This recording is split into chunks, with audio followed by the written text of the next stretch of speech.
So I'm Clint Sparks. I am a singer, songwriter, poet, activist.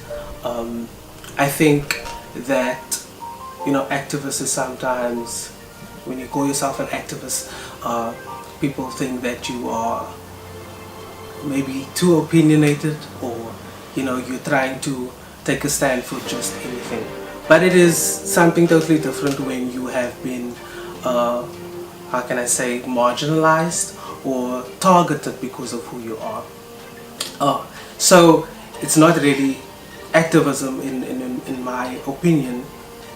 Other people might view it as that, but it's just me taking a stance for who I am, because I have been in the position where I have personally suffered from depression, anxiety because of who I was. Had to step away from being an ordained minister.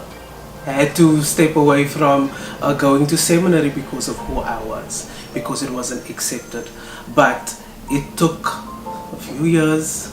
My parents are pastors. It took a few years for me to accept who I was and to, not conform to what my community wanted so badly, and to walk away from relationships and to cut out, to just stay away from family members that were negative and had a lot to say, because at the end of the day, in my soul truth was that I couldn't choose who I was. I couldn't.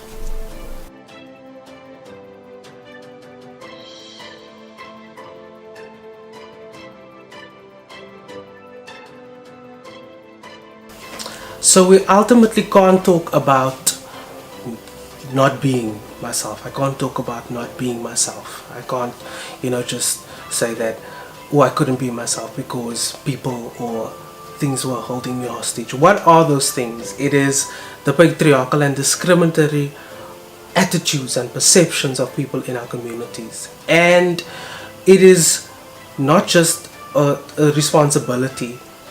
It is just by simply being who you are. Your being needs to be a form of activism, because younger people are you're trying to pave the way, forge the way for them so that they don't have to go through these things.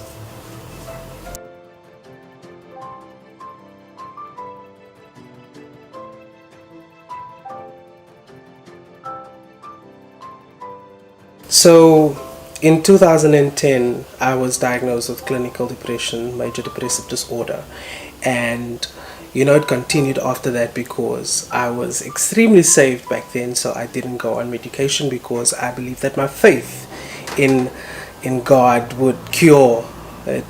They told me that it was, an attack of the enemy, and so it took me on a very dark journey. I got a tattoo a few years ago to declare my liberation from any kind of oppression that I had allowed, because it made me a bit more depressed because I didn't accept who I was. The quote says on here, it's my own words: "Your worth is bigger than the things that broke your beloved heart. So be gentle with yourself, for the things you have suffered is not who you are."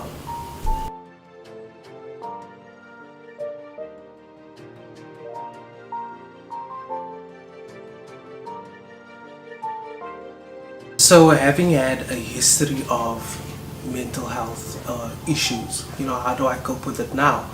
I was on medication after I realized that I was in a very toxic relationship with myself. So I had to change that. I had to change my self-talk. I had to change not going to church anymore. That was one of the biggest decisions that I had to make, because I had put up a front for so long. So I had to be honest with myself. I had to challenge myself, because I couldn't accept myself if I wasn't honest with myself.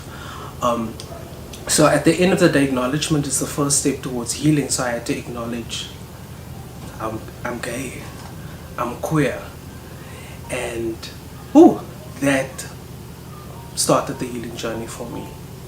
If you think about living in South Africa, where the framework of our legislature is where we are allowed to get married, the discriminalization of sodomy, that was done away with. So being one of the first African nations to do that. But the challenging thing about that is that even though our legislature is ahead of us, so to say. The legislature is ahead of us, but there's a disconnect between the legislature and what the people know about queer identity. And I think that is so important, because I swear that people would have an easier journey if they heard stories like these.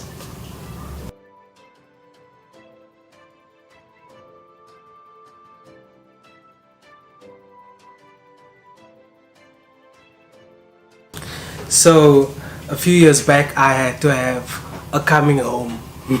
I had to return to myself. I had to have a ponderosa, and I had to return to myself. I actually realized during this time that I was actually funny, and I could make a lot of people laugh because I was being who I was. But I also had to realize to be very conscious of it. Very conscious of it, to share my light and do no harm. Because sometimes there can be a bit of underhanded shade thrown at people, but I had to learn how to be conscious of my interaction with people. And it's a very great journey to do some introspection and to be aware of what you share. I think the greatest lesson ever in my life was that love is the greatest power, and that love conquers. I was never in a stable relationship when I didn't accept who I was, but thank you, Jesus. When I started to love myself, I started getting into real healthy, loving relationships and friendships, and the dynamic in my family started to change. So I want to encourage people that it's not impossible for people to love you. It is not impossible for people to accept you or to welcome you. At the end of the day, you don't need people's acceptance. You just need their understanding. Because people, they have the right to their beliefs. They have the right to believe what they have to. They have the right to believe religiously also what they want to. But at the end of the day, you also have the responsibility to love, and to love out loud. Because at the end of the day, that is how we fight the patriarchal system, and that is how we fight the discrimination, by living out loud and loving out loud.